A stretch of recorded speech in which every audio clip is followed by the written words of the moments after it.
Tamara, como é o nome dela? Tamara. Convidei ela para ferra de amanhã, se a gente for lá no Ângelo, que ela gosta de farra. Vou falar com ela, doutora. Tá bom? Beijo, Vamos lá no Ângelo, beijo. sim. Gente, a minha mãe, quando a doutora Melinha falou, aquela residente festeira, a minha mãe bocuda tá aqui do meu lado, falou, Fernanda, nem em casa, gente. Precisa levar seus pais amanhã, hein, Fernanda? Eu vou falar com eles. Eu acho que eles iam embora amanhã, mas eu falo com eles. Se fica aí, fala para ir tomar uma cerveja na nossa confraternização de quarta. Tá bom. Henrique já tá gravando. Então tá.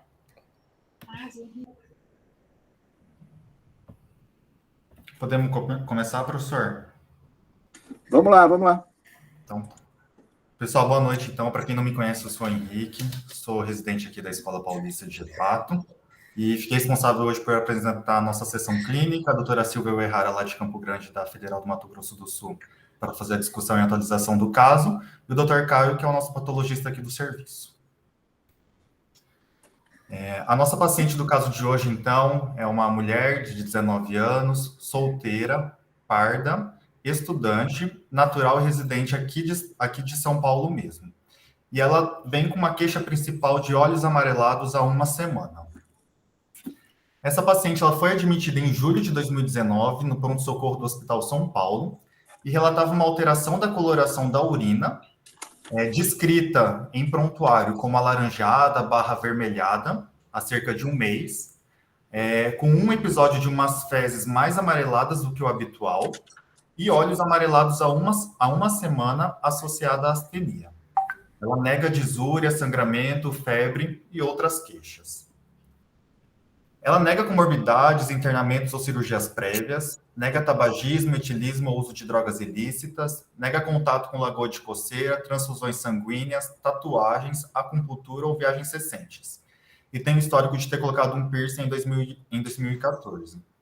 Ela fez o uso de uma medicação que ela não soube especificar para uma lombalgia, 4 meses antecedente a esse internamento e durante 4 dias. E relata um uso esporádico de chá de camomila e gengibre. De histórico familiar, aí tem uma tia materna que faleceu por hepatite, mas que ela não soube dizer muito bem ao certo a etiologia, a causa bem definida dessa hepatite. No exame físico de admissão, ela é uma paciente que estava em bom estado geral, lúcida, orientada em tempo e espaço, afebril, acianótica, equitérica 2 cruzes em 4, corada, ativa, hidratada e contactuante. Uma pH de 124/83, uma frequência cardíaca de 91 e um peso de 92, dando um MC de 39. Neurológico, parte pulmonar e cardiovascular sem alterações. Abdômen globoso por adiposidade e demais sem alterações, com membros inferiores também sem edema e pulsos simétricos. Vou abrir agora para as hipóteses diagnósticas e as condutas que a gente faria para essa paciente que chega no pronto-socorro com cólica. Doutora Lívia, que está bem na minha frente aqui na sua câmerazinha. Quer que ele resume um pouquinho? Pegou tudo? Peguei, doutor. Eu acho que é uma paciente de 19 anos, sem comorbidades, né? Que chegou com quadro de icterícia. Não sei há quanto tempo? Uma semana. Uma semana. Não tinha... Era praticamente a icterícia, a urina amarelada, né? E fezes também. A alteração urinária há um mês. Há um mês. E nesse período, acho que as fezes tiveram alteração na coloração. Tá. Doutor, assim, inicialmente a gente tem pouca informação, assim, a gente tem uma icterícia, mas não tem, não sei se é colúria, não sei se é a colia fecal, aí parece que é avermelhada essa urina, não dá para saber muito bem. Não tem dor abdominal no exame físico, não tem estigma de hepatopatia crônica. Eu acho que inicialmente a gente pediria os exames, um hemograma, função renal para a gente ver se tem alguma alteração, uma urina 1 para a gente ver se tem alguma alteração nessa urina também. AST, ALT, exames de função hepática e de lesão hepática, para a gente ver como é que ela está. Não, por enquanto, eu ainda não tenho nenhuma hipótese diagnóstica muito importante assim, para ela. Então, vamos voltar um pouquinho, tem mais informação. É uma menina com 19 anos com IMC de 39. Com IMC de 39. E esse exame, e ela não tem nada febril. Não, Não tem febre? Não, né? não. E ela tem um uso de algum anti-inflamatório, provavelmente, não hormonal, há 4 meses, por lombalgia. Você pensaria por um lado infeccioso, não infeccioso? Não pensaria por um lado infeccioso, não, a princípio. Não infeccioso. Daí você restringiria já um pouco as hipóteses, né? A princípio eu não pensaria em nada infeccioso. É que eu fico meio perdida, assim, enquanto a gente não tem nada de exame para ela. Mas se fosse, né, dizer, além dos exames, a gente já começa a fosforilar. E se você tivesse pobrezinha e tivesse que ir lá no Lavoisier fazer exame, essa paciente tivesse que ir lá e você tivesse que pedir 3 exames. Maria. O que você pedia? Pode ser 4? 4, vai, vamos lá, 4. Não, a princípio Você ia querer um hemograma. eu queria um hemograma. Você queria STLT. Queria STLT fosfatase calinigama GT, pelo menos você dizer que lesão é essa. Mas assim, 5. Daí você quer saber se a bilirrubina ela está ictérica, se a bilirrubina é direta ou indireta, porque você está na dúvida. Gostaria de saber também. Porque ele não convenceu você como colúria. Então, tá muito econômico, prof. Assim também não vale, prof. Hã? Tá muito econômico desse jeito. 4 doutora, não. Não é, Olivia? O Gama, que é nosso maior mecenas para pagar exame para paciente. Não, eu não. É isso que eu ia falar para ligar para o doutor Gama. Eu só pagaria 4. Só pagaria 4, por enquanto. Poxa! Você tá bom demais, Doutor Gama ajudaria a Lívia a pedir exame, mas o que você precisaria, Gama? Eu acho que o hemograma completo, sim, para a gente principalmente ver aí, eu acho que mais para ver, inclusive, plaquetas dessa paciente, ver se isto é agudo, não é? Ou se isto é uma agudização de uma doença previamente crônica que a gente não tem informações nos dados clínicos que foram relatados. Não tem estigma de hepatopatia, enfim, de hepatopatia crônica, não há. Então, será que isso realmente é um evento agudo ou é uma agudização de algo crônico? O hemograma poderia ajudar, particularmente, na avaliação dessas plaquetas. As aminotransferases eu também cederia para a Lívia fazer lá no Lavoisier, já que a gente vai pagar, nós vamos fazer no a mais, obviamente, né? O INR e as bilirrubina totais e frações, eu acho que esse pacotinho aqui já nos daria um norte, não é? Com fosfatase alcalina e gama GT. Isso. Porque aí a gente fecha o pacote dos testes hepáticos, né? Mas, principalmente... Tá aumentando muito os exames. O professor próprio falou que era 4 exames, hein? É chefe, doutora. Chefe pode mais, residente pode menos. Como a reserva no caixa tá boa, companheiro, a gente libera um pouquinho mais, né? Alguém quer acrescentar mais algum de cara ou vamos ouvir o Henrique? Doutor, eu pediria mais uma urina 1 por conta dessa urina para a gente poder ver se tem pigmento biliar, que tem proteinura, se tem alguma coisa. Ela ganhou uma urina 1 também. Vamos ver se o pessoal que atendeu no pronto-socorro pensou igual a gente. Então, vamos lá. Só fazendo um adendo aqui, professor, em relação à história da colia fecal e da colúria, eu até revi 2 vezes esse prontuário aí, que estava bem de pronto-socorro mesmo. Em algum momento, em alguma das avaliações iniciais, chegaram a colocar que ela relatou uma colúria e uma colia fecal, tá bom? Mas na admissão mesmo tem essa história dessa urina mais avermelhada, alaranjada e umas fezes mais amareladas também. Mas em algum momento depois, alguém tirou essa informação de uma colúria e uma colia fecal, tá bom? Então, de exames laboratoriais. Essa paciente vem com uma HB de 12,7, HT de 37, um VCM de 92, um HCM de 31, leucócito de 4.360 com 2.088 neutrófilos, uma plaquetopenia de 70 mil, sódio de 139, potássio de 4,1, função renal preservada. Em relação às transaminases que a Lívia queria aí, uma TJ de 1.304 para uma referência de 32, uma TGP de 572 para uma referência de 33, fosfatase alcalina de 180 para referência de 105, uma gama GT de 88 para uma referência de 40.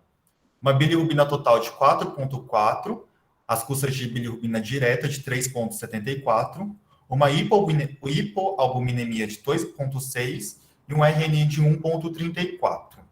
Foram pedidas também sorologias virais. Ela tem um IgA reagente para hepatite A, é uma paciente suscetível e não imune, né, para hepatite B. Tem uma sorologia para hepatite C não reagente e um anti-HIV e um VDRL também não reagentes. E aí, Lívia? Não tem a urina 1, tá? Obrigada. Lívia, ajudou para você ir para um lado, para outro, Lívia? Ajudou, né? Agora a gente vê que é um paciente que aparentemente já tem uma função. Então, é uma crônica hepática alterada. agudizada, não é? Então, é paciente crônica, exatamente, já tem uma função hepática ruim, já tem aparentemente já tem uma hipertensão portal, tem a plaqueta de 70.000. Então, é uma hepatite, mas um paciente também já crônica. Aparentemente é uma lesão hepatocelular mesmo, não parece uma lesão mais canalicular, né? Parece mais uma lesão hepatocelular.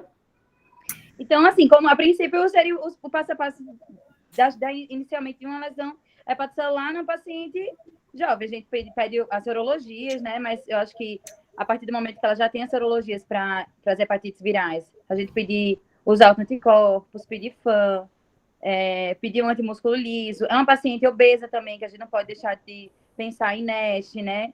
Apesar de ser bem alterado essas enzimas, não parece tanto, mas de qualquer forma, acho importante a gente pensar nisso também, de repente na associação. No princípio, isso, doutor. Mas parece uma paciente que pensaria, então, que é uma exacerbação aguda de uma doente crônica numa mulher jovem. E daí, talvez, uma hepatite autoimune cairia bem. Isso. Pedir um FAM, antimúsculo liso. Agora, você também não saberia como justificar a obesidade com essas enzimas.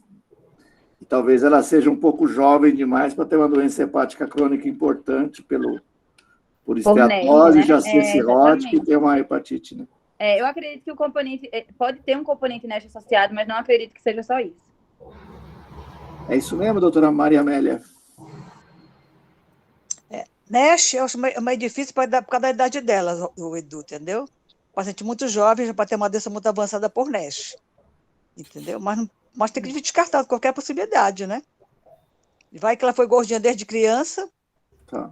vai saber. O Gama, né? Continua pagando exame para gente? Porque ela tem um IMC muito alto, de quase um IMC de 2, né? 39. Agora, com muito prazer, inclusive, né? Essa paciente vem agora para aí. Certamente, autoanticorpos aqui vão ajudar bastante. A Lívia quer FAM e antimúsculo liso. Você, de prima, batia mais algum? Gama paga. Já faríamos um painel com FAM, antimúsculo liso, anti-LKM1, né? A imunoglobulina IgG, sim, claro. E de bom grado, Lívia. Entendeu? Então, a doutora Lívia pediu, temos aqui. Vai em ultrassom aí, Gama? Vai em ultrassom? Vai em ultrassom, sim. Vai a urina 1?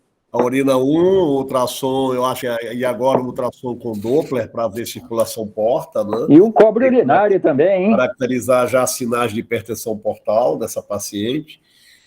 Agora, doutor Edu, o Raul está comentando aí se você pagaria um cobre para ela. A gente sempre, na verdade, né, sempre tem que fazer diagnóstico diferencial com doença de Wilson nesse momento, né? Eu acho que valeria a pena, sim, uma ceruloplasmina para ela, né, inicialmente, e o cobre urinário na sequência, se assim houvesse sinalização, porque na investigação da doença hepática autoimune, na hepatite autoimune, o diagnóstico diferencial com doença de Wilson sempre se impõe também. Então, acho que sim, Raul. Agora, eu queria fazer uma pergunta para o doutor Edu. Essa TGO 1304 para uma TGP de 572, mesmo sendo doença crônica, é muita TGO, né? Eu pensaria, eventualmente, num quadro com mais necrose do que inflamação. Do que inflamação, né? Porque quando a gente vê mais O do que P. E, eventualmente, A gente aqui tem uma paciente jovem, né? Ninguém pensou, eu não sei como, se os infectologistas aí, é que o Henrique conhece o caso, vamos, a Falzane quiser comentar, e a gente, como a gente tem também a Silvinha participando, talvez a gente tenha que pensar em alguma coisa infecto-contagiosa, ausência de febre, esse hemograma só com plaquetopenia, a gente pensaria em alguma infecto-contagiosa?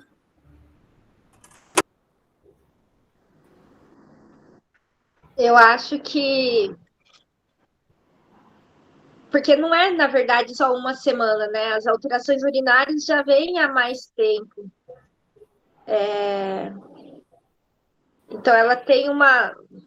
Para 19 anos, ela tem uma anemiazinha discreta. Se a gente pensar que ela é uma brasileira que tem alimentação boa e tudo, 12,7 é o mínimo, é o valor mínimo do normal, né? 12,5. Leucopenia discretíssima, mas tem 4.500. Plaqueta 70.000. Se ela estivesse aqui em Campo Grande, a gente, apesar de não ter febre, a gente não deixaria de investigar, por exemplo, leishmaniose visceral. Sim.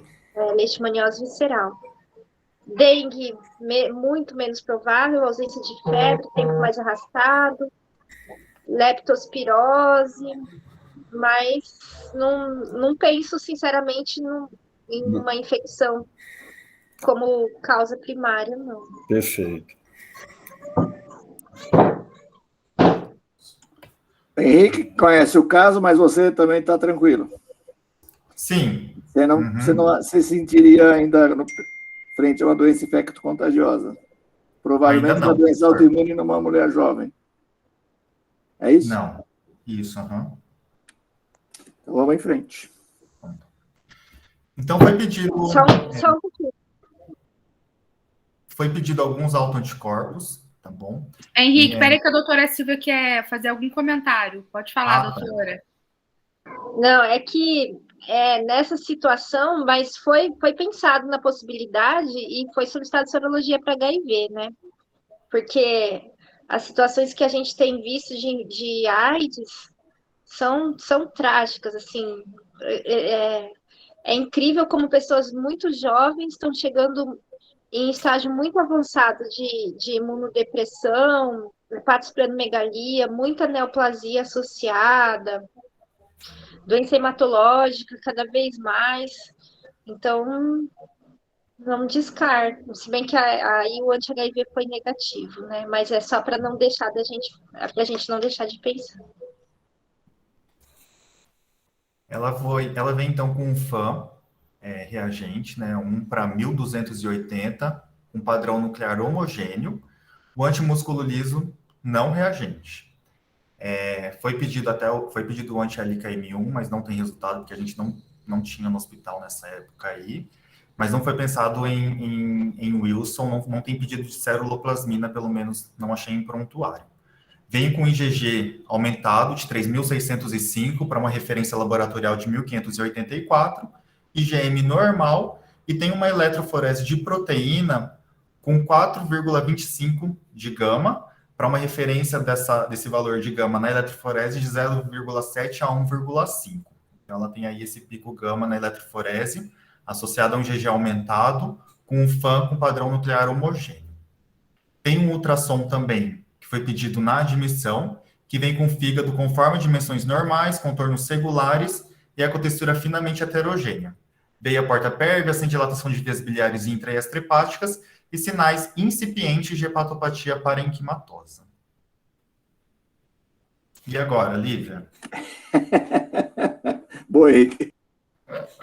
Henrique, deixa de ser assim. Só tem você de R3 aí, né? Então, eu fui até dar uma pescada por causa do padrão nuclear homogêneo, é mais reumato, né, doutor? Não tem muita especificidade para doença, para hepatopatia. Mas ela tem um para 1280, é muito alto, né? Para um padrão nuclear homogêneo. Então, assim, não descartaria nenhuma doença autoimune, mas eu não sei se eu pensaria na hepatite autoimune. Não sei se me convenceu, assim, muito por conta que esse padrão de fã não é muito específico, apesar de ter um GG bem aumentado. Mas ela já tem uma doença hepática, aparentemente deve ter alguma hepatopatia crônica. O fígado não tem muito, mas tem sinais incipientes de hepatopatia parenquimatosa. Eu investigaria a doença autoimune mesmo. Mas eu não sei se é hepatite autoimune, entendeu? Eu buscaria outras que talvez estivessem fazendo alguma lesão hepática, mas devido à doença autoimune, entendeu? Mas nuclear homogêneo, eu acho que pode também hepatite autoimune, né, doutor Gama? Sim. Associação com do lúpus também. É o mais, na verdade, ele é o mais prevalente padrão de fã em hepatite autoimune. É que nós vemos mais o pontilhado fino, né? Mas quando você vai olhar os autoanticorpos do padrão com fã em hepatite autoimune, o padrão mais prevalente que eles descrevem é o padrão nuclear homogêneo. É que lá na casuística da casinha tem mais, a gente vê mais no dia a dia pontilhado fino do que homogêneo. Né? Entendi. Então, Lívia, o fã e a IgG desse paciente casam com a impressão, sim, da hepatite autoimune. Isso. Com tudo que a gente tem, a gente já fez o cálculo da pontuação, Henrique? Não. Para ver se ela precisaria de uma biópsia para ser tratada? Eu sei o caso, mas a gente acabou pedindo uma biópsia nesse caso.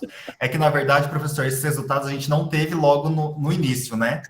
Então, a gente acabou indo para a biópsia e depois que acabamos tendo esses resultados de GG, de FAN, que demorou um pouquinho a sair. Mas é pontuar, ela tem uma importante pontuação boa, né? Sim, sim. Mesmo com o diagnóstico bem estabelecido, é legal fazer biópsia antes para a gente depois dar uma acompanhada. Não, era só mais para, eventualmente, lembrar que existem os critérios com e sem Score, alta. Sim, entendi. Sim. Ela é uma forte candidata a diagnóstico bem provável, né? Professor, vendo esse caso aqui, eu até ia questionar qual a importância da eletroforese quando a gente tem uma IgG, ou qual seria a importância de uma IgG quando eu tenho a eletroforese com pico gama já? Olha, Henrique, eu sou da geração que o meu diagnóstico de hepatite autoimune era com eletroforese, com hipergama, policlonal. Isso. Geralmente essas gamas super altas. A gente não usava a IgG como um critério específico, a nível sérico de imunoglobulina. Então, é uma coisa mais recente. Tanto que se a gente for olhar, acho que a gente estava lá no ambulatório uma vez tentando ver se, para você considerar a resposta completa de hepatite autoimune, se a IgG fazia parte, bastaria uma transaminase para você acompanhar. As referências eram antigas, numa época que não se fazia IgG. Então, eu não sei exatamente. Aparentemente, ela se sobrepõe, mas o nosso aprendizado mais antigo em relação à hepatite autoimune era uma eletroforese com essa gama. E essa gama é daquelas gamas boas mesmo, né? Que sugeriria que se a gente parasse o tratamento, o paciente ia ter recaída, né? Se tivesse esse resultado sem o IgG, já seria bem, sim. bem característico. A gente pode usar também pensando na deficiência de alfa-1, né? Eu sei que não dá para fazer um diagnóstico claramente, mas eu lembro que já pediram na casinha só para ter uma noção se estava baixo, se não estava. É que a alfa-1 ela não se apresenta como quadro agudo, né? Mas talvez o Henrique tenha esse número aí. Você tem alfa-1 da eletroforese, Henrique? Professor, eu tenho, mas estava normal. Tá. Eu não tenho, mas estava normal. O doutor Caio vai entrar na nossa... Isso. Agora o Caio vai falar para a gente dessa... Da hepática, né? Isso, da hepática. Caio, por favor. Que a outra eu revi, hein? Já mudei de ideia. Sério? Sim. Eita. Vou tirar aqui aí.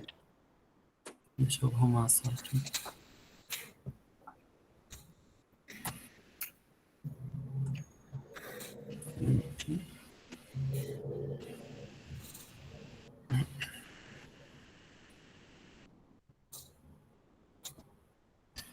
Então vamos lá. Tá aparecendo? Acho que sim, né? Tá, Caio. Então, em relação à biópsia, é uma biópsia até boa, né, de representação.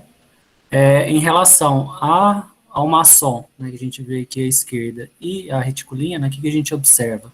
Que todo o trajeto, a gente já vê uma fibrose já bem densa, né, já formando nódulos, né, praticamente é um fígado cirrótico, né.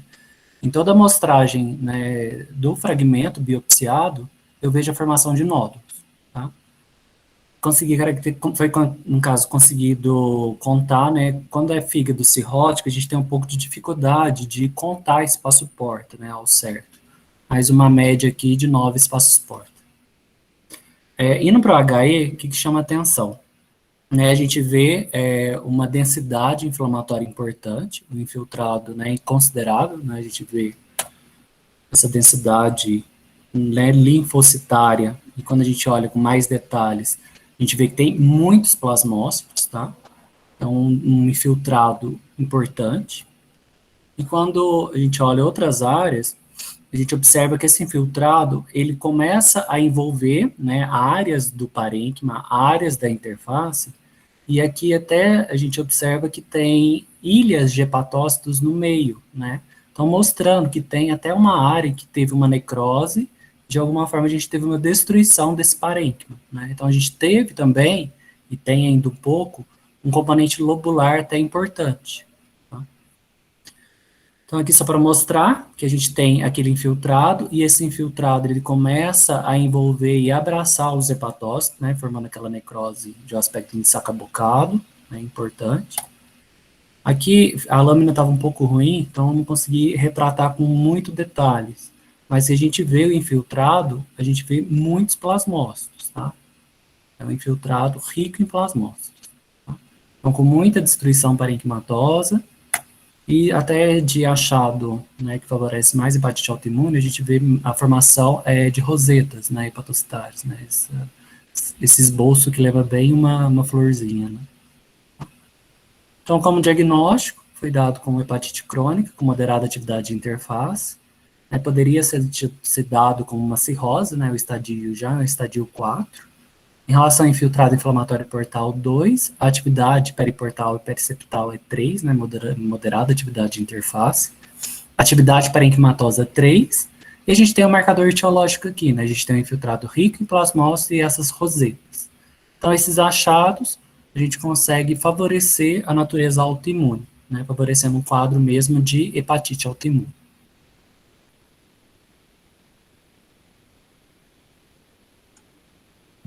E aí, Lívia, fechou? Caio? Eu. Agora eu assisti. Caio? Eu tô ouvindo. Tá ouvindo? Será que essa uso de anti-inflamatório que ela deve ter usado foi o gatilho para poder apresentar esse quadro, hein? Pode ser que sim, né? É um fator considerado. Se não tiver outros fatores, né, Henrique? Esse tipo de fibrose, já com grau 4, ela pode estar superestimada pelas essas faixas de necrose aí? A fibrose não, porque normalmente quando a gente vê necrose, a necrose na reticulina, a gente vê ela não formando fibrose. A gente vê a reticulina mais colabada. Então ela fica um aspecto que a gente fala que ela fica meio cabeluda, né? Então isso lembra necrose. A partir do momento que necrotiza e começa a colagenizar, a gente vê esse colágeno ali mais denso. Então, ele fica um castanho mais forte, né? Então, é uma área que necrosou e uma área que já está colagenizada. Então, a gente já vê um nódulo cirrótico estabelecido. Aí toda biópsia, né? Toda amostragem, a gente vê a formação nodular, né? Caracterizando mesmo uma cirrose.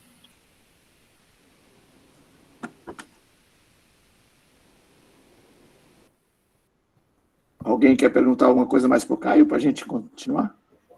Em relação a essa biópsia? E não tem esteatose, né? Né? Não tem células colonizadas lá, né? Então, não tem nada de gordice, embora ela seja gordinha. Nessa amostragem, pelo menos, não. E aí? Caio, aquele componente ali lobular é mais de uma agressão aguda mesmo da hepatite autoimune, né? A hepatite autoimune, a gente vê muito isso, né? Ela tem muita agressão de interface e, ao mesmo tempo, ela tem muita agressão lobular. Lobular, né? Que é até um dos achados. A gente vê mais agressão lobular, às vezes eu não consigo ver tanto infiltrado, por exemplo, rico em plasmose. Eu vejo infiltrado mais linfoplasmocitário. Mas a partir do momento que eu vejo muita agressão e muito dano lobular, isso eu começo a agregar para favorecer mais uma natureza autoimune. Tá. Legal. E aí, como é que tratamos, Henrique? Vamos lá, professor. Deixa eu compartilhar aqui de novo.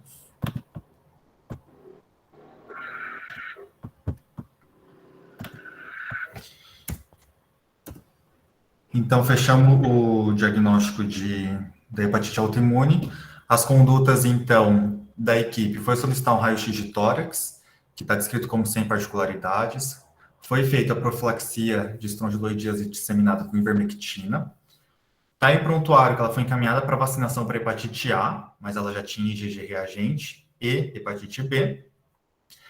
Foi solicitado, durante o internamento, foi até tentado fazer uma endoscopia intra-hospitalar, mas por questões de logísticas, optaram por dar alta para essa paciente e pedir uma endoscopia ambulatorial.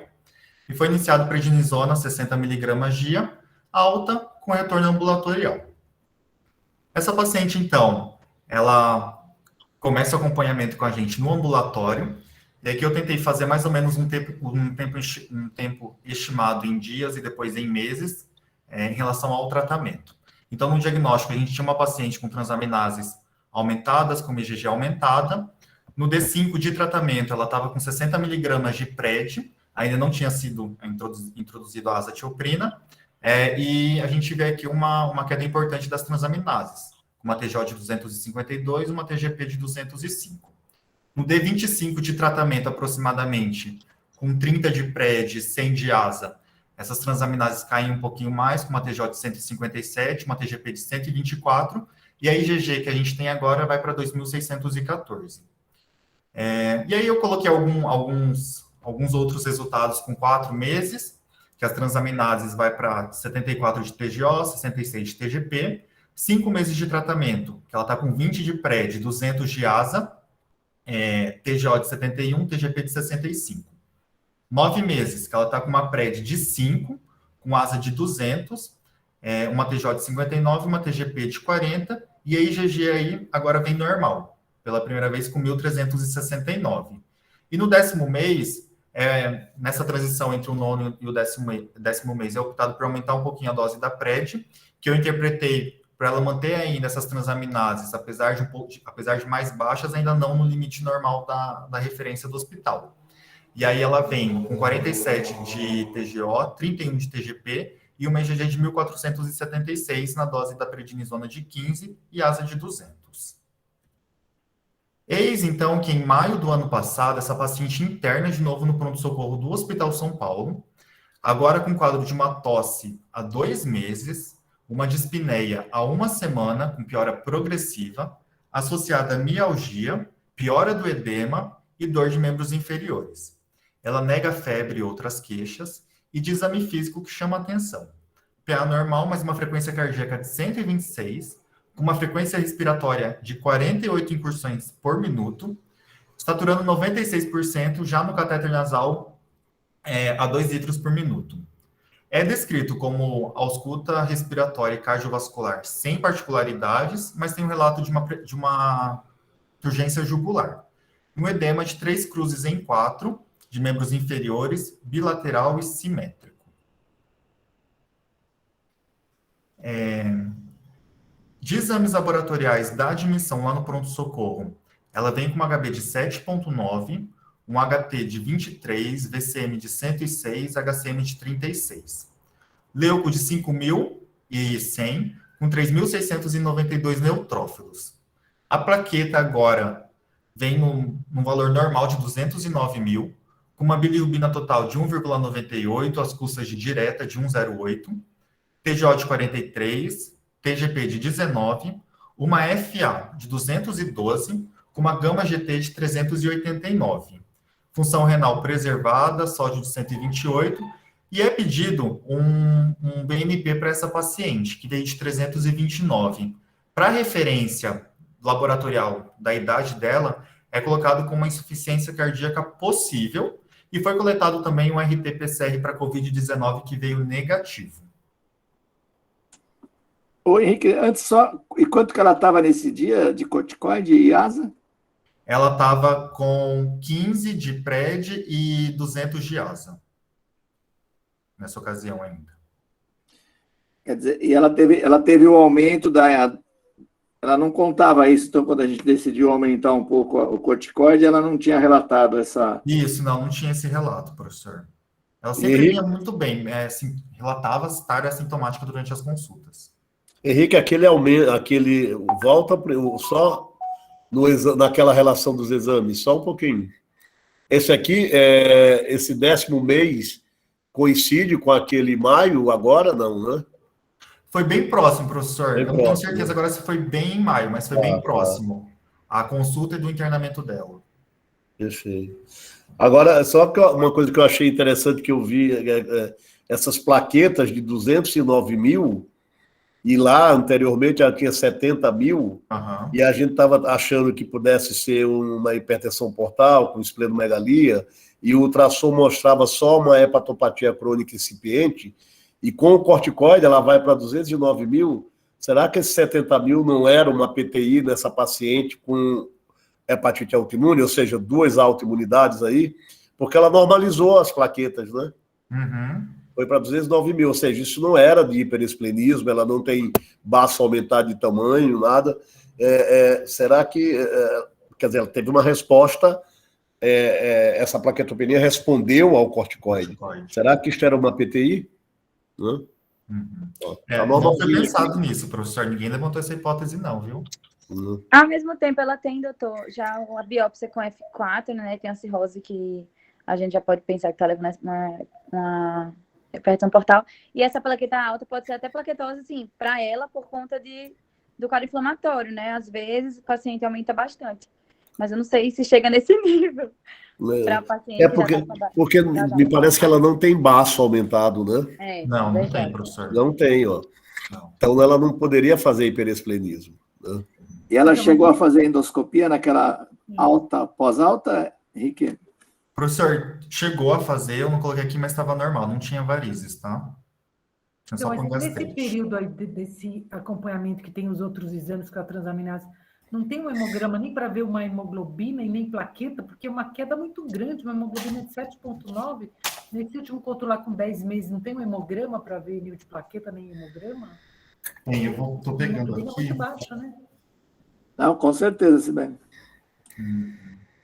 E subiu muito, essa fosfatase subiu, o gama GT subiu, ficou meio esquisito aí, né? A HB dela, doutora, foi caindo progressivamente, tá? Eu estou até revendo os exames dela aqui. Ela tinha uma plaqueta com uma HB de 12, 10, 13, e aí agora, quando ela interna, internei com essa HB de 7,9. Interessante.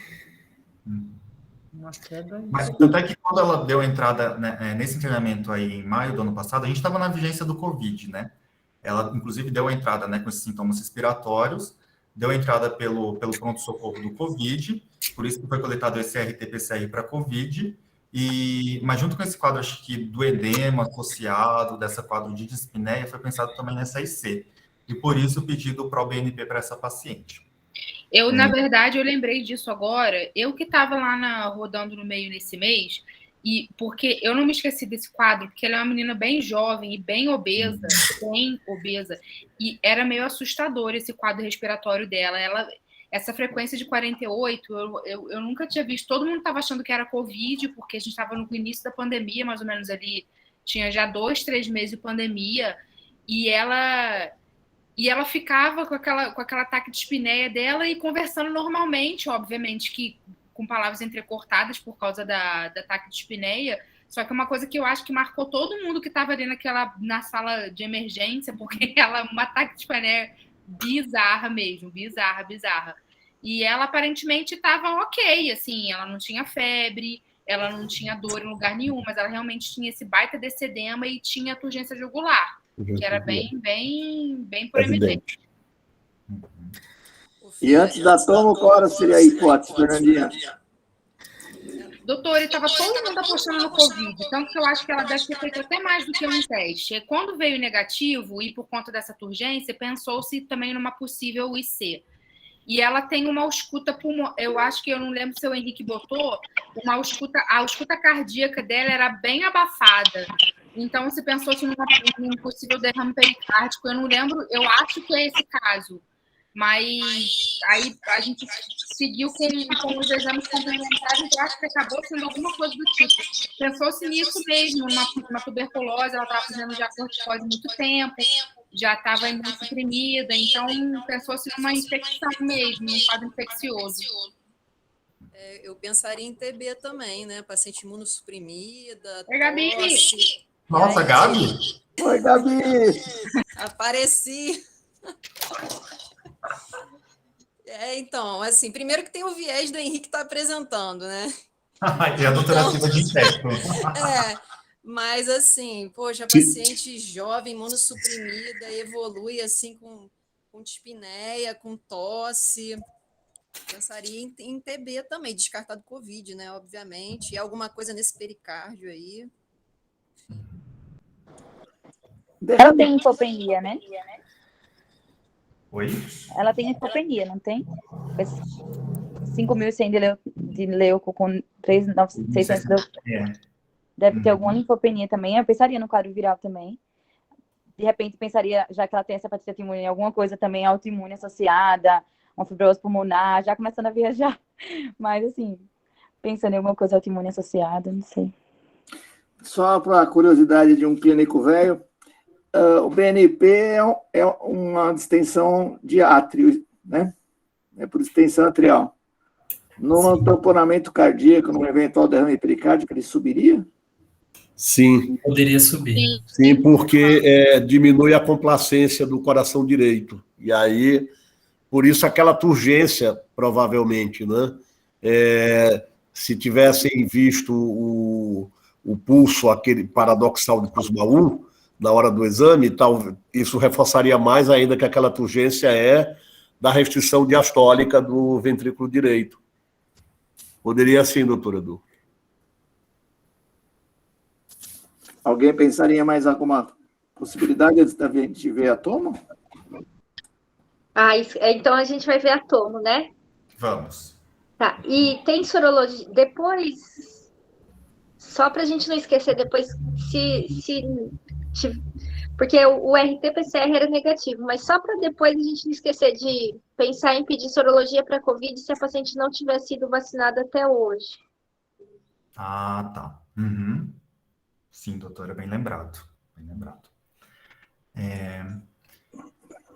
E aí, como a gente estava na época de Covid, tudo mais, a gente pediu uma tomografia de tórax para essa paciente. Tá bom? Eu vou abrir aqui.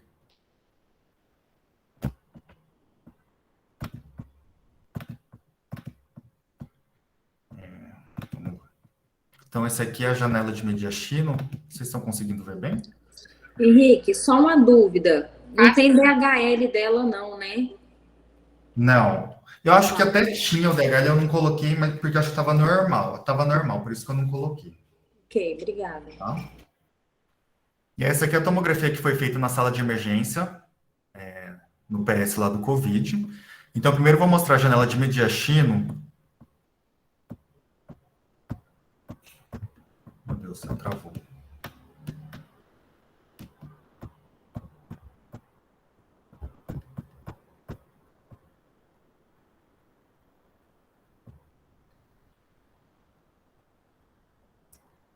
Queria chamar a atenção aqui para o derrame pericárdico, tá bom? Primeiramente.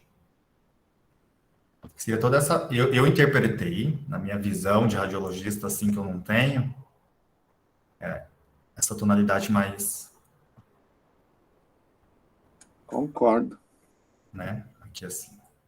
Tá? Então, nessa tomografia, nessa janela de mediastino, vimos, então, foi visualizado esse derrame pericárdico. O derrame pleural à direita, né? E aí aqui isso, professor. E aqui só deixa eu voltar tudo. E aqui na janela do parênquima, só um pouquinho que está carregando. Achei que já tivesse carregado.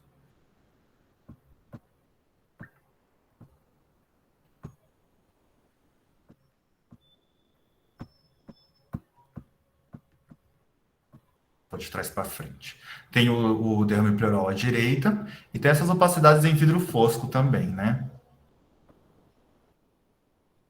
Um pouquinho, parece que forma uma consolidação também.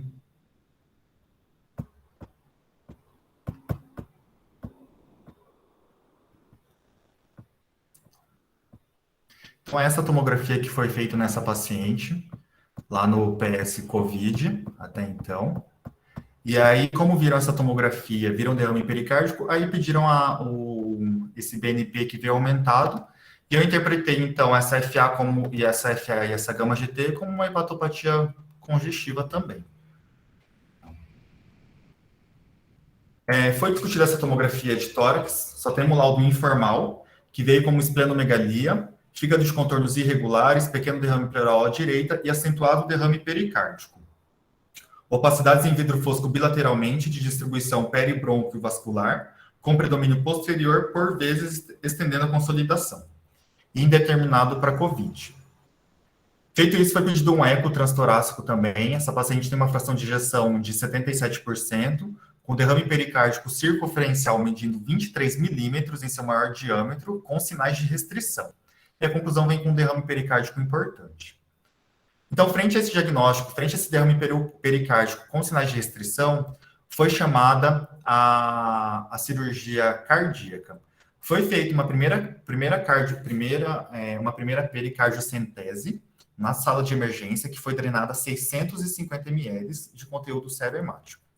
Nesse mesmo dia, essa paciente refez esse derrame pericárdico, foi optado, então, por fazer uma drenagem no centro cirúrgico, no qual foram retirados 260 ml de conteúdo serohemático. E aí foram pedidos vários exames desse líquido pericárdico. A parte de celularidade veio com 1.250 células, com predomínio de linfócitos, e aí com 89.600 hemácias. Uma pesquisa de Bar e cultura de Mycobacterium e fungos negativas, e foi pedido também o GeneXpert nessa ocasião, que a gente ainda não tinha um resultado. E também uma biópsia de pericárdio. Depois, durante esse procedimento no centro cirúrgico, essa paciente instabilizou. Precisou entrar com droga vasoativa e foi encaminhada lá para a UTI. E aí agora o Caio vai mostrar o resultado da biópsia desse pericárdio para a gente. A gente vai fazer alguma hipótese antes do Caio mostrar? Podemos. E aí, pessoal, tem uma pergunta no chat da Nayara perguntando se a gente fez um TSH nela em algum momento. Eu achei muito boa a pergunta. Eu tenho quase certeza que fez, por conta dessa... Fizemos, professor. Uhum. Fizemos, estou revendo aqui, não coloquei, mas também estava normal o TSH dela. Normal. Tá? É uma hipótese muito boa também. Tem um TSH aqui de 2,53 com T4 de 0,96. E aí, Gama, você que gosta de um diagnóstico? Eu acho que, assim, o caso eu acho muito interessante porque a gente tem uma paciente jovem com uma hepatite autoimune que iniciou tratamento com imunossupressão, incluindo o corticoide, obviamente, na fase inicial, e que no 10º mês de tratamento ainda estava em uso de prednisona, não é? Houve necessidade até de aumentar a dose para 15 miligramas lá no 10º mês de tratamento, e que, coincidentemente, nesse período, ela desenvolve esse quadro que parecia, deveria lembrar, além da Covid, daquele momento que era a prioridade do diagnóstico, uma intercorrência infecciosa vinculada à imunossupressão. Quando o exame clínico dessa paciente, eu acho que uma coisa que é importante a gente destacar aí na prática diária está ali, a paciente está ataque de espineia com uma frequência de 48, uma turgência jugular, né? Se a tensão que já havia descrito ali na ausculta do coração, que havia bolhas hipofonéticas ou de difícil identificação, a pesquisa do pulso paradoxal de Kussmaul ali seria um sinal semiológico muito significativo para pensar em derrame pericárdico, inclusive com a iminência até de restrição e ou tamponamento cardíaco, né? Nesse contexto todo, a possibilidade de tuberculose ela é essencial, porque essa paciente não fez, obviamente, a pesquisa para tuberculose latente, não teve a oportunidade de ser tratada com isoniazida, caso ela preenchesse a definição, né, de tuberculose latente, e aí, por conta da imunossupressão, ela vem com esse derrame pericárdico. O diagnóstico diferencial com outras causas de derrame pericárdico devem ser feitos, obviamente, mas quando a gente olha no nosso meio, se tuberculose deve ser sempre o diagnóstico diferencial, principalmente numa evolução um pouco mais crônica do que aquelas formas agudas.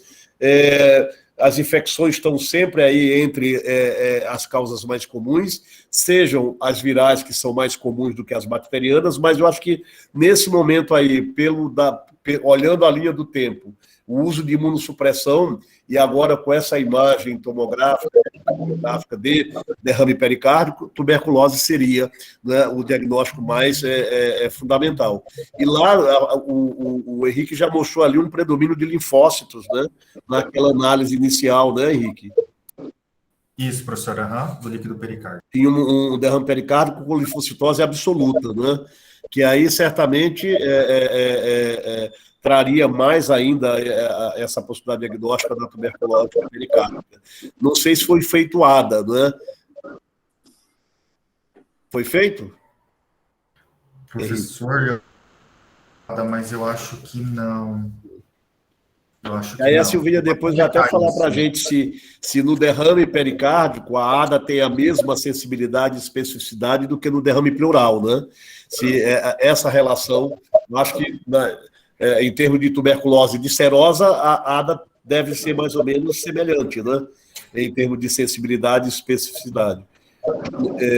Mas eu acho que, doutor Eduardo, essa paciente, o diagnóstico. Aí a Gabriela falou, o Henrique falando, a Silvinha fazendo a revisão, né? O viés é direto para a tuberculose mesmo, né? Não, mas essas imagens pulmonares justificaram uma eu acho que é congestiva. Eu acho que é congestiva. Com duas condensações. Eu acho que chega até a um pouco de consolidação. Eu acho que ela tinha uma diminuição da complacência do ventrículo direito tão manha que ela estava fazendo ali uma congestão pulmonar relevante. Gente, e vocês estão acostumados a ver tomografia de tórax de paciente com tuberculose? Não muito, Silvinha. Vocês viram um sinal, assim, é que eu acho importante falar, porque talvez nem todo mundo perceba esse sinal na tomografia. Você pode colocar a janela de pulmão de novo, Henrique? Posso, doutora, eu acabei fechando aqui só um pouquinho. Pode ser que seja a bobeira que eu esteja falando, porque a gente aqui interpreta como tão comum, talvez vocês também já estejam muito acostumados a ver, mas a gente nunca pode deixar de observar esse sinal. Árvore em brotamento.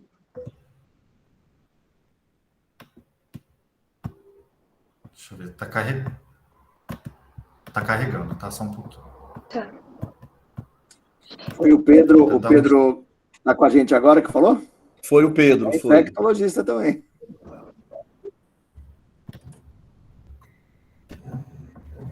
E gente, sem brincadeira, não dá. Olha só, olha essa imagem. Pode ir para trás um pouquinho, Henrique. Só. Mais para trás. Atrás. Isso aí. Para frente.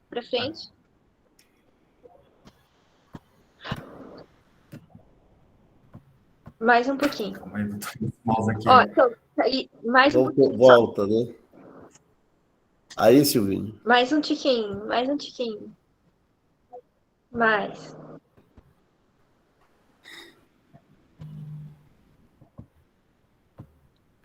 Não. Eu acho que volta, Henrique. Tá mais para.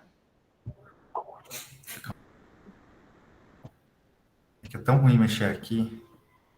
Mais para sentido inferior. Isso, por aí. Assim, mais um pouquinho, para baixo, para baixo, para baixo. Ops. Bom, é que eu acho que ele dá uns pulinhos. Né? Eu acho que não... Ó, pode ser, falta um pouquinho só. Aqui não está tão típico no pulmão direito, mas na face anterior, no pulmão direito aqui, a árvore em brotamento, ela literalmente ela faz assim, ó, é um tronco e aí os raminhos e fica como se tivesse as folhinhas aqui embaixo, chegando para perto da pleura. E as lesões cruzadas em hemitórax direito e em hemitórax esquerdo. Então, toda vez que aparecer isso, a gente tem que começar a pensar. E para um pouquinho aí, Henrique, para um pouco, volta para trás, quando tem um nódulo condensado peripleural. Isso. Gente, se tem uma coisa que eu aprendi nesses últimos 1 ano e meio, é que espessamento pleural, não, a gente nunca pode deixar de pensar em aspergilose. É obrigatório, assim, antes a gente só pensava em tuberculose. Na era pós-Covid, a gente não pode esquecer de aspergilose. Então, com o aumento dos recursos diagnósticos para aspergilos, e talvez até pela, sei lá, se foi seleção natural, que os imunodeprimidos foram sobrevivendo mais e a gente começou a ser mais invadido mesmo pelo aspergilos e não só colonizado. Então, parece que a aspergilose está se tornando a principal causa de lesões pulmonares com espessamento pleural e cavernas de parede espessa, cavitações pulmonares com parede espessa. Todas as vezes a gente tem que pedir sorologia para aspergilos e se tiver possibilidade da gente fazer lavado broncoalveolar com pesquisa de com dosagem de galactomanana e pesquisa direta, principalmente, e cultura para aspergilos, é muito importante. Porque se a gente já observar na pesquisa direta as IFAs, a gente já pode pensar em doença mesmo, né? Porque às vezes a cultura vai vir contaminada porque o aspergillus pode colonizar um monte de coisa, um monte de superfícies e a mucosa pulmonar, as vias aéreas. Mas nunca se esquecer, essa menina precisa provavelmente de uma sorologia para aspergillus também, e ela tem que ser acompanhada, especialmente se por acaso nas próximas tomografias ela apresentar caverna, esses pacientes com caverna, após a alta do tratamento se ela tiver tuberculose, após a alta do tratamento da tuberculose, ela tem que ser acompanhada por, pelo menos anualmente, por 2 a 5 anos, para ver se isso daí não vai desenvolver aspergilose, tá? Então, depois dei uma procuradinha de aspecto de árvore em brotamento na tomografia, porque essa paciente tem. E uma dúvida que eu tenho, o primeiro ultrassom já falava de esplenomegalia gigante? Não, doutora. Não. Ela evoluiu, então, agora com uma esplenomegalia gigante, né? Silvinha, aspergillus é o que dá quando alguém mora perto de construção, de coisas de... Cavernas, assim? Não caverna, de obra. Não, é criptococcus, não é? Criptococcus. Não é aspergillus que tem a ver em construção civil? Que eles têm eu lembro que afastava dos blocos de imunossuprimido. Você não podia ter reforma no andar. Também, professor. Não era? Era. Eu lembro que lá na Unesp a gente estava com um caso muito semelhante. Estava tendo reforma, a gente estava separando os imunossuprimidos por causa disso. Acho que é assim. Essa eu não estava lembrando. Acho que é. Aqui, doutor, a gente está tendo a área aqui de Mato Grosso do Sul está se tornando hiperendêmica para criptococos, inclusive imunocompetentes. Porque quem vem de São Paulo para cá, se chegar em Três Lagoas, antes eram alguns quilômetros, assim, uns 200 quilômetros da área de Três Lagoas e Água Clara, era só eucalipto. Agora, até chegar em Campo Grande, 600 quilômetros, é tudo eucalipto. É um deserto de eucalipto. E eu tenho muita impressão de que essa substituição da vegetação está induzindo proliferação de criptococos e o tanto de criptococos GAT que a gente viu nos últimos 3, 5 anos aqui em Campo Grande, que se durante uns 15 anos de profissão como infecto eu vi 2, 3 casos, nesses últimos 5 anos eu já vi pelo menos uns 10 casos de criptogat, que é mais característico para imunocompetente, porque ele não desenvolve tanta doença por neoformans mesmo, mas a gente tem que prestar muita atenção. E quando a gente fala em construção aqui, a gente pensa na madeira do eucalipto, e aí está muito associado com criptococos mesmo. Histoplasma para excremento de pombos, morcegos, né? E agora o aspergillus, que ele é onipresente e tá ali colonizando as vias aéreas, só que agora ele tá virando patogênico mesmo. E pós-Covid, a geração atual de residentes vai ser a que mais vai ver aspergilose, eu acho que em todas as eras. Nunca se viu tanta aspergilose. Assim, a gente testou 10 pacientes pós-Covid aqui, e 3 deram positivos para aspergillus, com doença invasiva, com imagem pulmonar e tudo. Então, começou uma pesquisa até agora, o laboratório da Infecto conseguiu fazer sorologia e dosagem de galactomannan agora, e aí a gente está fazendo bastante diagnóstico aqui. Perfeito. Vamos lá, Henrique. O professor Caio vai mostrar você vai passar a bola para o Caio para ver o pericárdio, né? Isso. Então, o Henrique pediu para eu rever esse pericárdio, não fui eu que vi a biópsia, né? Então, eu revi a biópsia, pedi coloração com controle.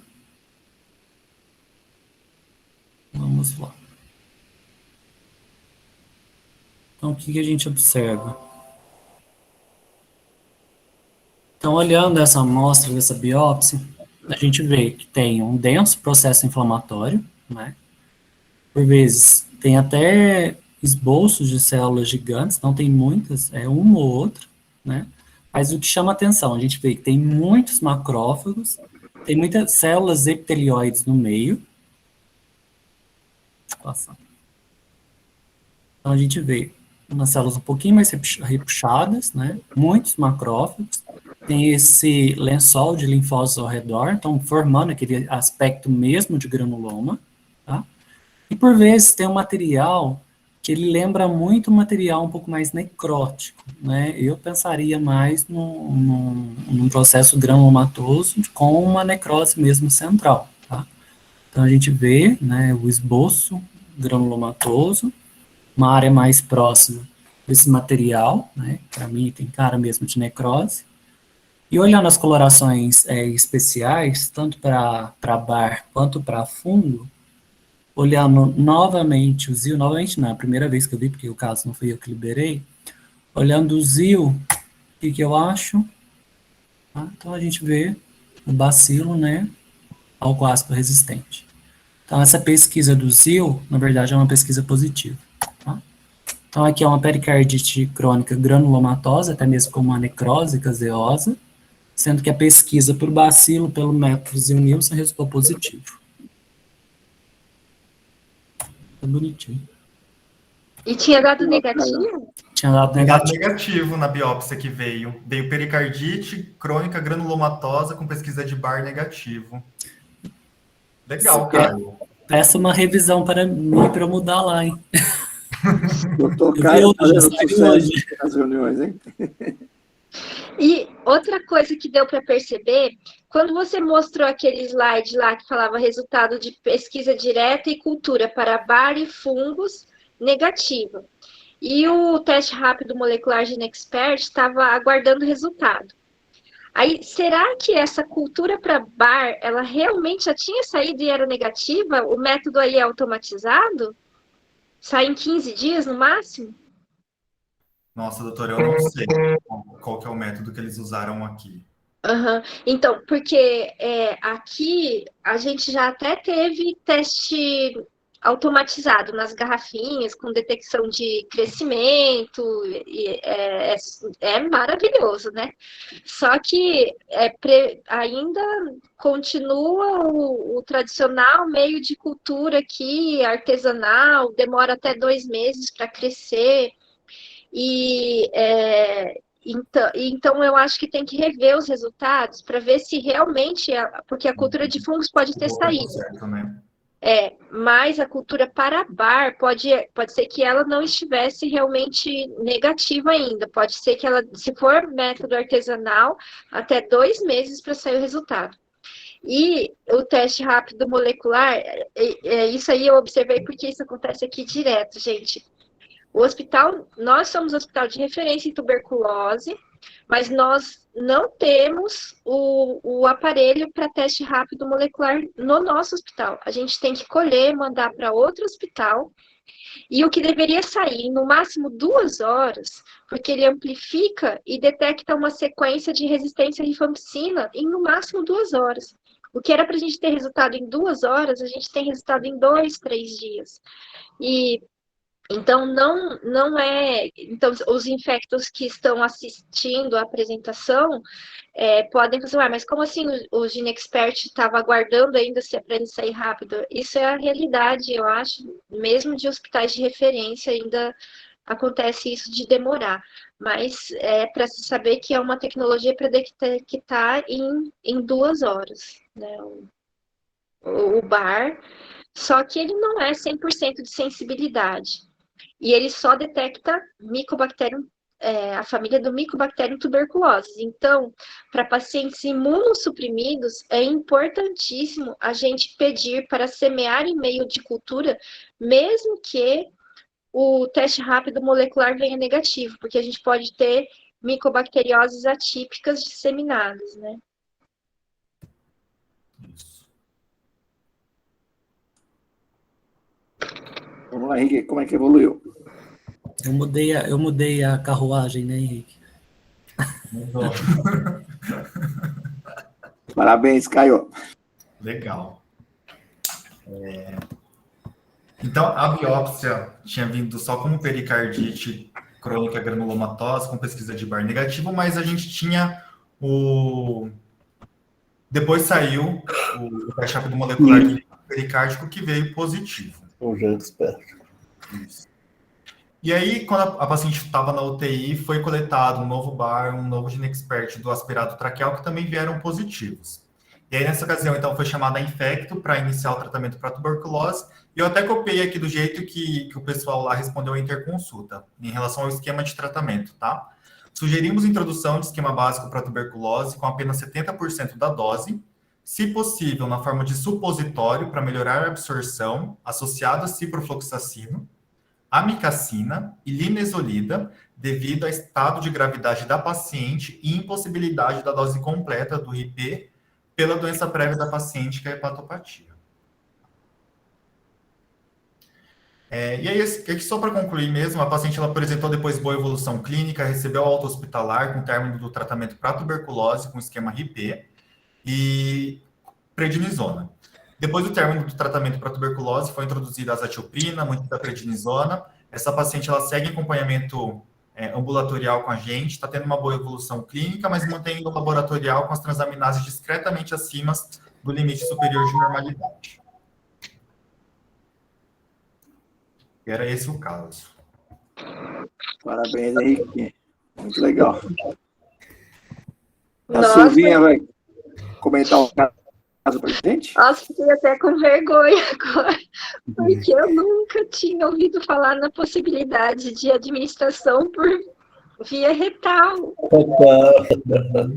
Eu também nunca tinha ouvido, doutora. Aí é que eu já vi o pessoal fazendo o mesmo. Eu acho que é a doutora Ana Gales, que ela coloca o cipromicina e a linezolida. E eu entendi que quando o paciente está grave, eles fazem esse esquema. Mas eu também não conhecia da residência. Então, assim, a gente sempre fica mal quando tem que tratar a tuberculose em paciente hepatopata, porque é muito provável que ele vai evoluir com intolerância hepática. E aí a gente vai ter que tirar rifampicina, a gente vai ter que tirar tudo, esperar normalizar e reintroduzir droga.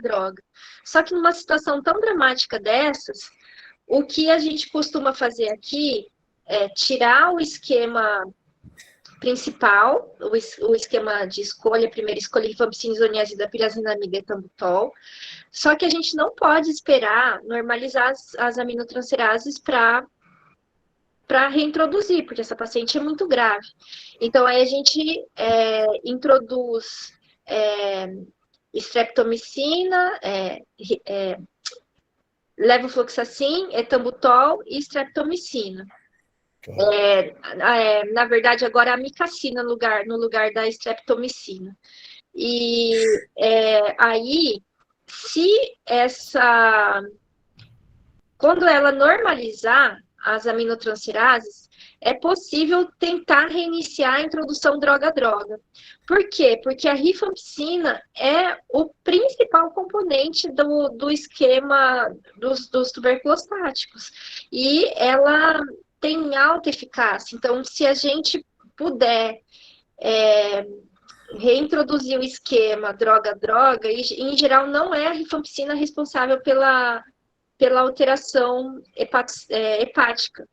Então, a gente introduz rifampicina, na verdade, rifampicina mais ethambutol, por 2 dias e reavalia a STLT. Se não tiver elevado, reintroduz isoniazida. Se não tiver elevado após 2 dias, a gente introduz isoniazida.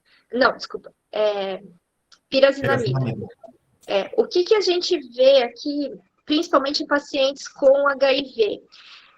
A gente vê que pela polifarmácia que esses pacientes muito graves fazem logo de início, eles estão com muitos medicamentos associados. Então, talvez a associação com um ou outro medicamento tenha induzido a intolerância hepática e a gente acaba suspendendo o esquema da TB.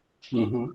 E depois, quando a gente reintroduz, incrivelmente, acho que mais da metade dos casos, a gente não tem repetição da hepatotoxicidade, mesmo reintroduzindo as 4 drogas.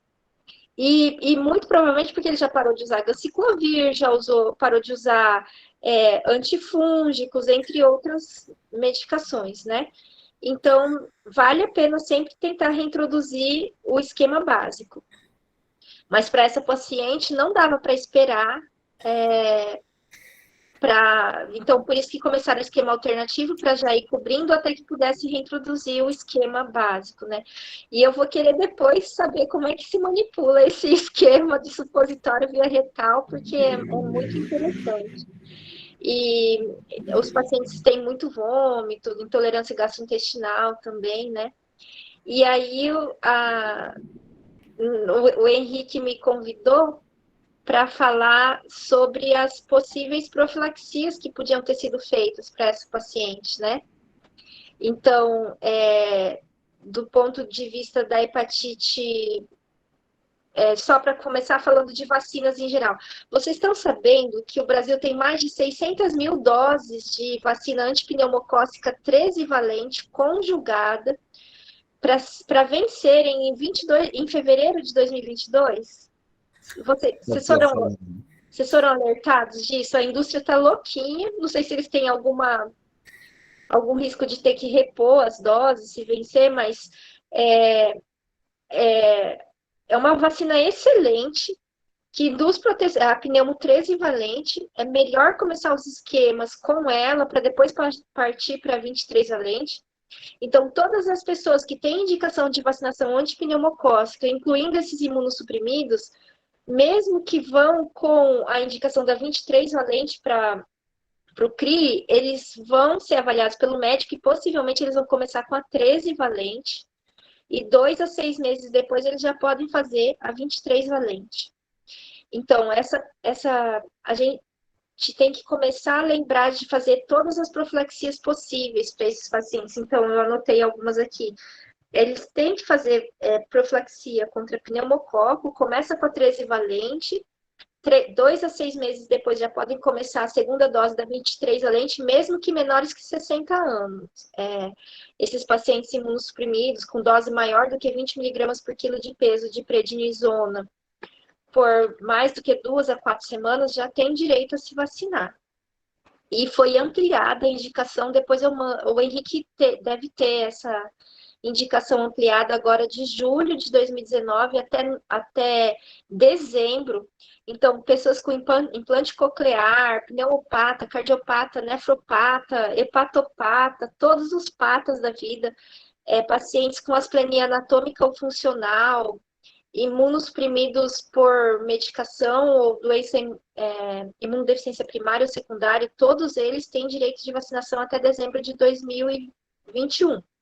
Depois desse prazo, volta a ser só pacientes oncológicos, transplantados e HIV/AIDS, que vão ser priorizados.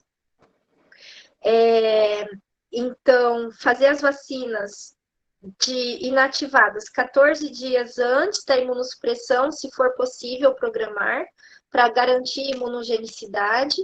E se não for possível programar, fazer a qualquer momento. E tem um manual do CRI de 2019 que traz uma tabelinha de todos os imunossupressores e as doses. Então, a azatioprina, acima de 1 a 3 miligramas por quilo por dia, já é indicativo de tomar todas as vacinas inativadas em CRI. E, por exemplo, se for criança, não pode tomar vacina oral da polio, porque é vírus atenuado. Então, ela tem direito a tomar a inativada. E os contactantes, então, digamos que essa menina aí tivesse um bebê que tivesse que ser vacinado contra polio, ele iria ter direito a receber a vacina inativada da polio, tá? Então, são vacinas todas disponíveis pelo Sistema Público de Saúde, tá? Então, essas seriam as vacinas principais. Da vacinação contra hepatite B, uma menina de 19 anos que deveria ter anti-HBS positivo, né, gente? Ela tá em idade que ela não poderia ter passado batida dos programas de saúde da família. As escolas exigem carteirinha de vacinação para matrícula, né? Ou ela é uma não respondedora à vacinação e agora ela vai ter que, talvez tenha que tomar 4 doses com volume dobrado, né, para ver se ela responde ou não, ou fazer um booster só e 15 a 30 dias depois ver se ela desenvolveu anti-HBS. Se não tiver respondido, talvez valha a pena fazer esquema com dose dobrada, né?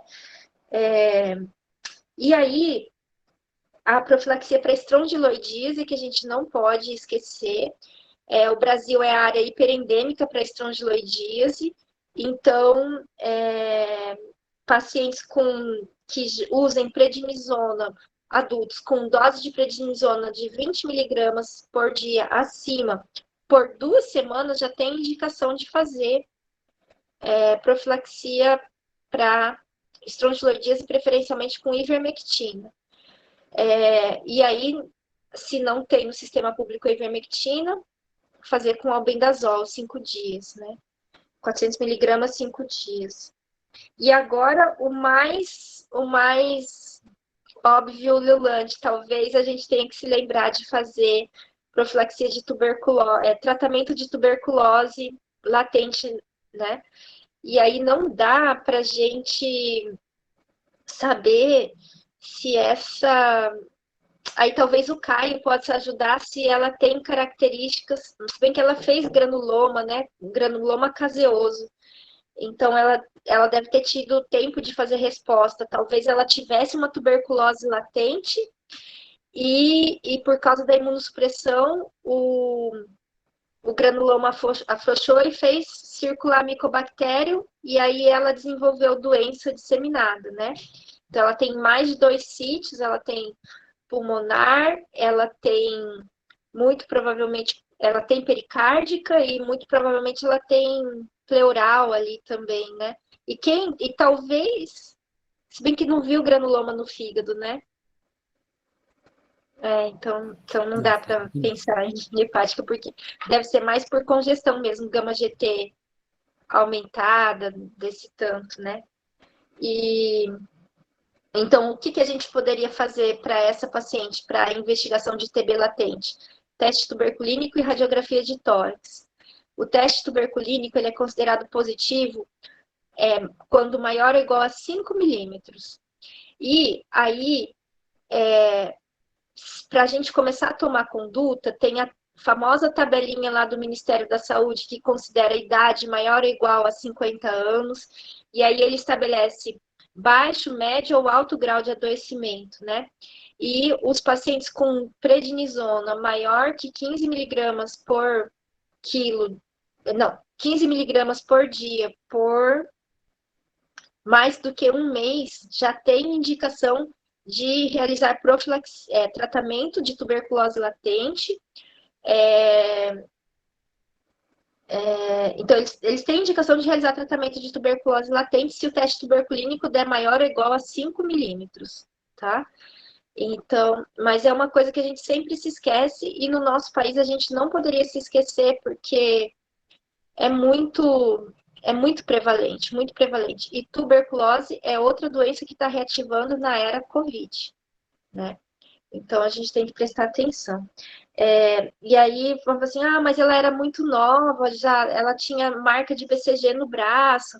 A BCG só influencia no teste tuberculínico até 10 anos após a aplicação. E ainda mais se as crianças tomam ao nascer, com menos de 1 ano de idade, a BCG praticamente perde influência sobre o teste tuberculínico.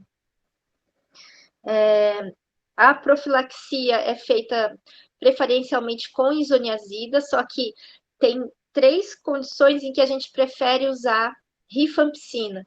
Então, a primeira condição é a hepatopatia. Quando a Cris fez um trabalhinho aí na casinha, que a gente começou a ver que teve reativação, que teve muito adoecimento por tuberculose, a gente começou a tratar os pacientes que tinham teste tuberculínico reator. Só que para hepatopata a gente adotou maior ou igual a 10 milímetros. E sim, mais de 50% dos pacientes tiveram que interromper, mesmo que não tivessem cirrose, mais de 50% tiveram que interromper o tratamento com isoniazida. Aí a Cris mostrou para a Secretaria Estadual de Saúde e eles liberaram rifampicina para esses pacientes da casinha. Então, a isoniazida, ela deve ser usada na dose de 300 miligramas por dia, por 6 a 9 meses, de preferência maior que 9 meses. E rifampicina 600 miligramas, 2 comprimidos de 300 por 4 meses. E ela é muito melhor tolerada, viu, do que a isoniazida. A isoniazida, a gente tem que fazer piridoxina junto por causa do risco de neuropatia periférica. Então, para hepatopata, a rifampicina parece ser melhor. E as consultas têm que ser de 30 em 30 dias durante o acompanhamento, porque pode ter alteração hepática significativa. Artralgia, até psicose a gente já viu com isoniazida, então é importante prestar atenção. E uma coisa que me chamou a atenção, pode tudo estar envolvido com a autoimunidade dela, ela ter linfopenia, mas a gente está tendo alguns casos aqui em Campo Grande que a gente está quebrando a cabeça. Por que uma pessoa vai ficar fazendo, supostamente imunocompetente, vai ficar fazendo tuberculose, que não resolve, vai ficar fazendo leishmaniose visceral e depois leishmaniose cutânea mucosa, que não resolve. E a gente descobriu pelo menos 3 casos de imunodeficiência primária. na verdade, 2 casos de imunodeficiência comum variável, e agora um senhorzinho, se for maior de 50 anos, com linfopenia importante, depois começa a evoluir mal, plaquetopenia, aplasia de medula em idoso. Tá aparecendo muito. Não sei se é porque a gente começou a suspeitar mais depois de um ou outro caso, ou se por acaso isso está aumentando a incidência também. As pessoas estão vivendo mais, mas a gente tem que prestar bastante atenção.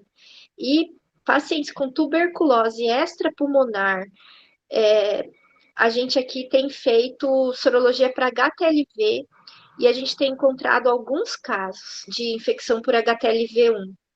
E a gente tem 3 casos de mal de pote sem infecção pelo HIV e com infecção pelo HTLV aqui. Então, se de repente essa pacientinha puder fazer a sorologia para HTLV e sorologia para COVID, se ela não tiver sido vacinada, porque o tanto de paciente aqui que a gente viu que a tomografia parecia COVID, dava PCR negativo, e depois a gente pedia sorologia, vinha positiva, eu acho que vale a pena. A sorologia não é tão sensível assim, mas quem sabe não explica a reativação de TB também, em conjunto com todos os outros fatores de risco que ela tinha, né? Acho que era mais ou menos isso. Se alguém lembra mais alguma coisa para... Muito bom, Silvinha. Obrigado. Obrigada eu, gente. Alguém quer aproveitar e perguntar para a Silvinha? Professor, eu queria mais fazer uma observação mesmo, porque assim, né? Eu sempre falo, né, fazendo um retrocesso, assim, o que a gente poderia ter feito para melhorar, sabe? O que a gente está perdendo no nosso ambulatório? Será que, né? Por que não fizemos? Lógico que essa paciente estava internada, né? Não estava com a gente no ambulatório, né? A gente tem que começar a pensar, talvez, num protocolo no nosso ambulatório, fazer um checklist de profilaxias, para a gente melhorar, porque isso não pode acontecer. É uma coisa tão simples, né? Que talvez a gente seria interessante fazer um checklist aí antes de começar e sempre ir checando, né, doutora? Igual no ambulatório de doença inflamatória intestinal, agora já é rotina, é obrigatório, né? Fazer teste tuberculínico. Então, de repente, pelo menos no ambulatório de hepatites de doenças autoimunes, né? Fazer teste tuberculínico. Para reumato é obrigatório também agora. A doutora Lúcia já tinha feito essa solicitação de criar uma rotina e deixar ali disponível, obviamente, para a pré-início de tratamento com imunossupressão, fazer o PPD, fazer a radiografia de tórax, fazer a profilaxia para estrogenodíase, avaliar nos doentes com doença hepática maior a indicação de outras imunizações. Eu acho até que ela havia pedido isso há um tempo atrás para a nossa querida Fernanda. Não foi, Fernanda? Foi sim, doutor. Foi sim. A gente tem um infecto aqui, não pede por infecto. Ou seja, amanhã a doutora Lúcia vai mudar o endereço. Ela vai passar esse encargo da Fernanda para você, Henrique. Eu vou brincando. O doutor Eduardo vai lembrar de fazer esse reforço. O jeito de aprender é sempre esse, né? Vendo um caso desse, ela não esquecer de... Exatamente. E essa aqui, quer ver? Esse aqui é o manual do CRI. Pega essa tabelinha das vacinas e só deixa o xizinho assim para fazer e começar a pedir para todos os pacientes que marcarem levarem a carteirinha de vacinação, né? E aí, eu não tenho carteirinha, Eu não sei se aí em São Paulo já deve estar informatizado o sistema de imunização, porque agora a intenção é nacionalizar o registro das vacinas. E aí o Conect SUS, tinha um ícone lá que era do Zé Gotinha, eles já estavam propondo de inserir os dados das vacinas, mas agora isso vai passar a ser nacionalizado.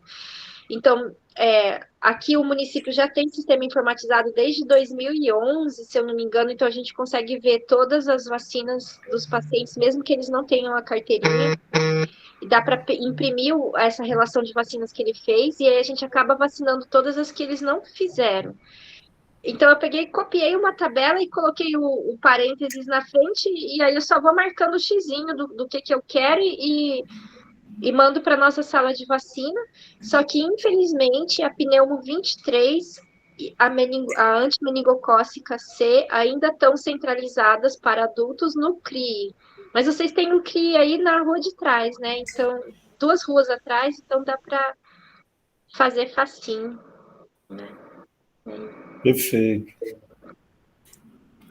E a meningococo C foi liberada para crianças até 11 anos, viu, gente? Agora, porque também está com risco de vencer. Crianças que não tenham sido imunizadas ainda, que era para ter feito 3, 5 e 9 meses, se eu não me engano, ou 7 meses. Tem uma pergunta da hepatite A, já está no calendário? Tá até 2 anos, até 23 meses, 23 meses e 29 dias está no calendário, já pode fazer. Então, a gente não tem mais desculpa para não conseguir cumprir a meta lá da OMS de erradicação das hepatites como problema de saúde pública até 2030, né? Mas a gente tem que se lembrar de vacinar. Mas para todo hepatopata por hepatite A, hepatite C ou hepatite B, mesmo que você não tenha como fazer a sorologia, você indica imunização para hepatite A. Mas é uma senhora já de 50 anos. Né? Não, se não tem sorologia ou se não tem comprovação de vacina na carteirinha, pode mandar para vacinar que o CRI vai fazer tranquilamente, 2 doses, tá? E, então... mulheres com HIV, HPV, fazer vacinação contra HPV até 45 anos. Tem muita vacina boa que a gente não está aproveitando. Então, antimeningocócica C, pneumococo 13, pneumococo 23, hepatite A, hepatite B. Para esses imunossuprimidos que têm crianças, fazer vacina inativada da polio para as crianças contactantes, para eles não terem problema. Que mais? A DTPA também, que é a celular para os contactantes, para pacientes imunodeprimidos, que não podem usar o componente pertussis, é disponibilizada, acho que vale muito a pena. Acho que é isso. Rosane perguntou se é uma dose só hepatite A no SUS? 2 doses. Aqui em Campo Grande, todos têm recebido 2 doses. Deixa eu ver aqui se... Mas eu acho que é nacional a orientação, 2 doses.